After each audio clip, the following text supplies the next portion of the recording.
Now, to go further, I want to return to my history question. I have here a book entitled St. Peter, the Underestimated Apostle, by Martin Hengel. Martin Hengel, as you know, is widely recognized as a conservative scholar. And Martin Hengel now recognizes that there has been a split in the early church. There's been a division between Paul on the one hand and Peter on the other hand. This division is actually explained in more detail in a book entitled The Evidence for Jesus by James Dunn. What these scholars are showing is that two streams of teaching went out in the early church. My video is back up, but now I'll just go without it. Two streams of teaching. On the one hand, there is Paul, and hence we find in the New Testament statements about Paul saying, for example, that God came down, humbled himself, became Jesus. Philippians chapter 2, the Carmen Christi that Nabil spoke about. 1 Corinthians chapter 8, verse number 6. Paul takes the Shema Israel and he makes two persons out of that one. In the Shema Israel, there was only one Lord God. Now Paul makes it one Lord and one God. One Lord Jesus, one God the Father. He splits them. So we know the Hadron Collider has split the atom recently. Now, Paul did a splitting way back when.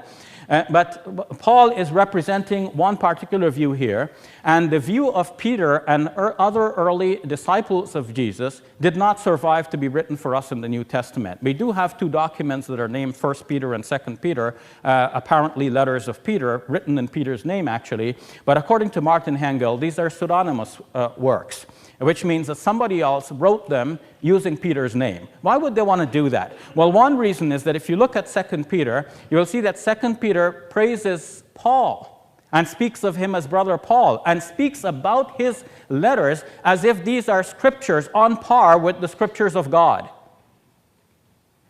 What these scholars are saying is that somebody who is a follower of Paul, wanting to show Paul in a good light and wanting to show that Peter accepted Paul, wrote this in order to promote Paul.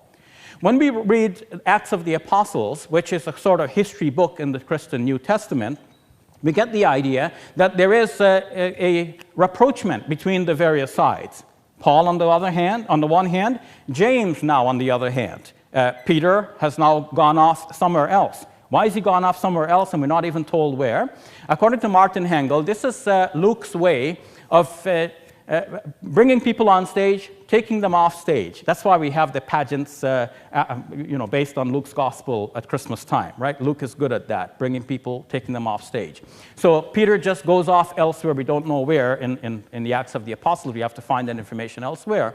And then James becomes the leader of the church. Who is James? It's mentioned as the Lord's brother.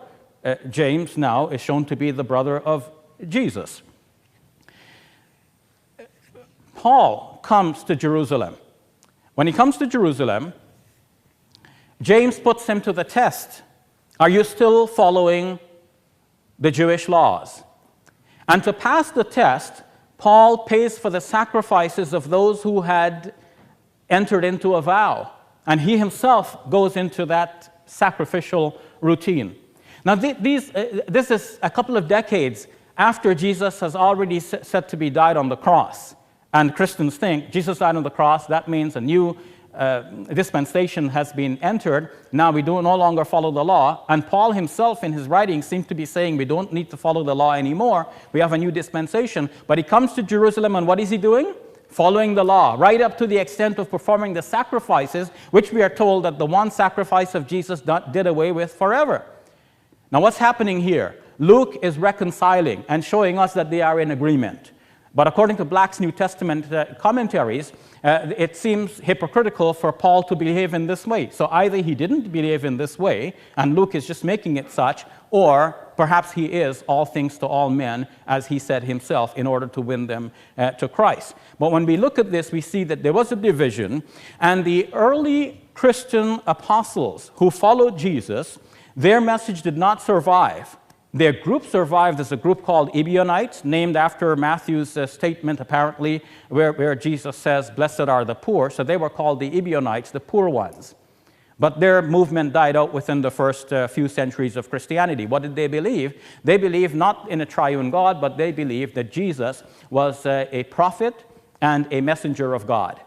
They believed in only one God, as Muslims today believe. This was the earliest belief. Don Cupid, in his book, Jesus and the Gospel of God, regrets the fact that the Reformation only questioned papal authority, but did not go back as far as to question Paul's authority. We need to ask, who made Paul really a disciple of Jesus? Did he really see Jesus on the road to Damascus?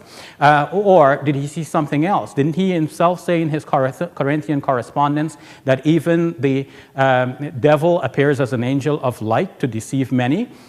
So who was Paul? And why did the original disciples of Jesus have a different view with Paul? And why was there this split between Paul and Peter, as acknowledged by Martin Hengel? And it's not enough to dismiss the scholars by saying Gregory Boyd is an open theist, Martin Hengel is dead now, so he must know that the Trinity is true. No, you have to look at the scholarship of these scholars. These are great scholars who have written their books, and yes, you can refute their books. They're not infallible, they're not God, but at the same time, they are scholars, and they're given their reasons. Like Gregory Boyd has given his reasons. He has shown that Echad and Elohim are actually used of other individuals who are not God, and they're singular, and yet these plural terms are used. So you cannot say because the plural term is used of God, that means that this is actually a multiplicity within the one God.